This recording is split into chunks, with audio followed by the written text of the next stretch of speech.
Welcome to the Smart Connector, a podcast for entrepreneurs who put people first.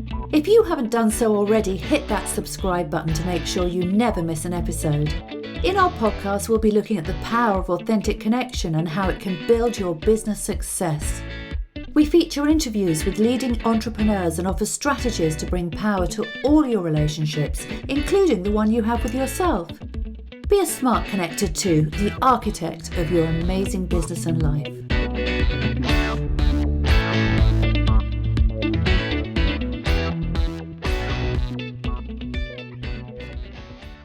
Welcome to my podcast series on business influence and persuasion. I'd like to set an intention here, which is to help you become a more influential and personally powerful version of yourself. This will have a double whammy of impacting your business success, as well as making it more likely that you'll get what you want in life. We're going to look at the principles that the granddaddy of influence and persuasion, Robert Cialdini, explained in his famous book, Influence, the Psychology of Persuasion. This book's been used by leading advertising and marketing agencies globally to sell and market their clients' products.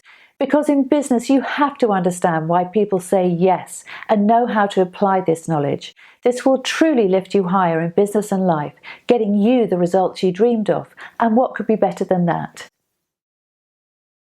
Smart connection means you're ahead or on the front foot when it comes to all of your relationships. If you want to create wealth and a successful business, you have to be the person who can influence and persuade others rather than be the one who's just being influenced and persuaded by them. So Cialdini's book was written in 1984, before the digital age we now live in.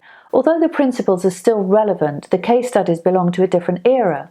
So in this podcast, I'm also going to look at ways we can make Cialdini's theories relevant to our business needs today.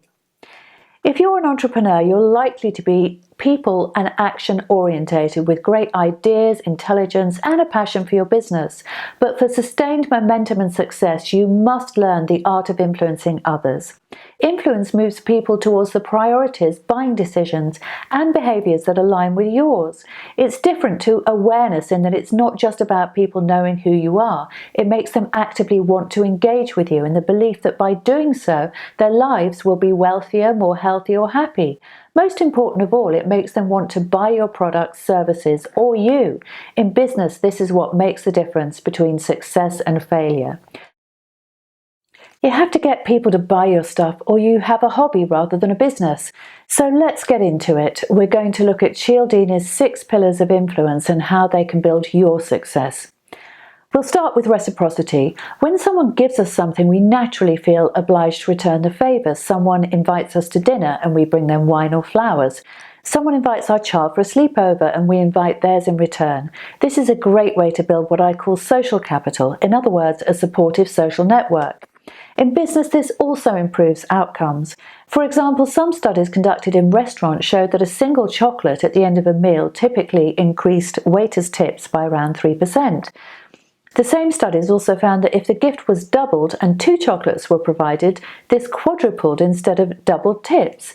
But most interesting of all, they found that when the waiter provided 1 chocolate, walked away from the table, then paused, turned around and said, "For you lovely people, here's an extra chocolate," tips increased by a whopping 23%. Influenced not by what was given, but by the way it was given.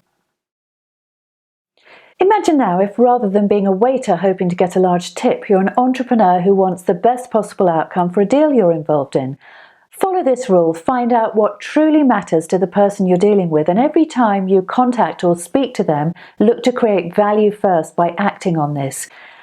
Give them insider knowledge and information if they're hungry for it. Say things like, "I heard this and thought it would be interesting or valuable to you," or help them improve their profile if this matters to them by providing a recommendation or endorsement. You can also find out who or what they care about most and do something that demonstrates commitment to the same personal cause. If they have a son or daughter who's at the beginning of their career, for example, offer to make a personal introduction to someone who could help them. If they have a favourite charity, run an event or make a public donation to it. The value you provide will come back to you tenfold in terms of competitive advantage and better terms for your deal or arrangement. So let's look at how this works with networking. People in business need to meet others who will help them. So if there's someone you want to influence, the best way to do that is to find the type of person they really want to meet and then make an introduction. Put yourself in the middle and your value will skyrocket. Fixers and middlemen are powerful people. The same principle can work with online marketing, which is why if you offer your leads a free consultation or valuable piece of content, there's a good chance they'll be more open to learning about your services in return, especially if that content gives them something of real value. This is the value of a podcast as a marketing tool. This is also how I launched my Smart Connector book. I invited people to join my elite Smart Connector Advanced Reader group and offered them 3 chapters of my book for free. Having given them this, I then had permission to ask them to purchase my book at a discounted launch price. And as a thank you for their support, I offered them the option to book a 30-minute phone call to discuss their business scale-up issues. My book became an Amazon bestseller in the first week of release, and I acquired several new clients as a result. You may be wondering if there are times when the principle of reciprocity doesn't work. Of course there are, because some people are more resistant to influence. They're cynical with a closed or fixed mindset. They might believe they're outsmarting you, but without even realizing it, they'll still be absorbing your influence, and they'll still be susceptible to reciprocity. Because it's human nature to want to give back to people who give first, and you can't change that. We're all familiar with the users in life too, those who take and see no reason why they shouldn't keep taking without giving anything in return. Many of us regard such people with loathing because they violate the fundamental laws of human nature. Such people are often psychologically deficient or disordered. They may feel as though they've won by their selfish actions, but they're actually losing massively, because behaving like this is the best way to destroy goodwill and not to influence others. So remember, there are 3 factors that will make reciprocity effective. The first is to offer something first, the second is to offer something exclusive, and the third is to personalize the offer. I'll be looking at case studies in more detail in later podcasts, so I'll leave you with this thought. Always create value first. Make it relevant and meaningful to the person or group you want to influence. Make them feel special, like you're bringing them a gift. This will set up the principle of reciprocity in business and accelerate your results. I care so passionately about the art of influence and persuasion that I founded my Smart Connector business on these principles. So in our next podcast, we're going to look at Cialdini's second principle, which is the law of commitment and consistency.